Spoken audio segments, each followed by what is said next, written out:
Perché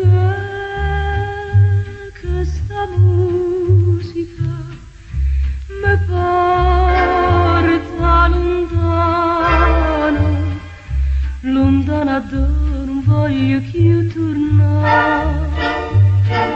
Perché questa canzone mi scende una pena che io credevo mi scordare. E cento voci, e cento strade che